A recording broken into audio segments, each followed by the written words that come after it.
നടനെന്ന് കരുതി ആരെയും കയ്യേറ്റം ചെയ്യാമോ? അങ്ങനെ കയ്യേറ്റം ചെയ്ത് പണി വാങ്ങിക്കൂട്ടിയിരിക്കുകയാണ് നടൻ ഉണ്ണി മുകുന്ദൻ.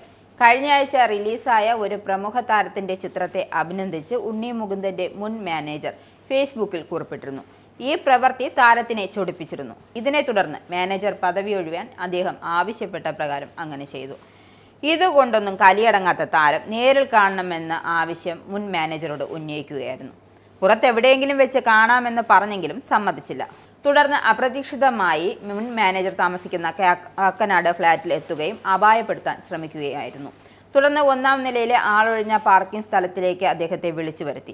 താടിയിലാണ് ആദ്യം മർദ്ദിച്ചത്. കൈകൾ ചേർത്ത് പിടിച്ച് മർദ്ദിക്കാൻ ശ്രമിച്ചപ്പോൾ കുതറിയോടിയെങ്കിലും പക്ഷേ ഉണ്ണി മുകുന്ദൻ പിറകെ ഓടി മർദ്ദിക്കാൻ ശ്രമിക്കുകയായിരുന്നു. അതുവഴി വന്ന ഫ്ളാറ്റിലെ മറ്റു താമസക്കാരാണ് പിടിച്ചു മാറ്റിയത്. ഇനി കൺമുന്നിൽ വന്നാൽ തന്നെ കൊന്നുകളയുമെന്ന് ഭീഷണിപ്പെടുത്തുകയും ചെയ്തു എന്ന് വിപിൻ പരാതിയിൽ പറയുന്നു. തന്റെ ജീവനും സ്വത്തിനും പോലീസ് സംരക്ഷണം ഉറപ്പുവരുത്തണമെന്നും അദ്ദേഹം ആവശ്യപ്പെട്ടു. ഈ പരാതിയുടെ അടിസ്ഥാനത്തിൽ പോലീസ് ഇപ്പോൾ ഉണ്ണി മുകുന്ദനെതിരെ കേസെടുത്തു.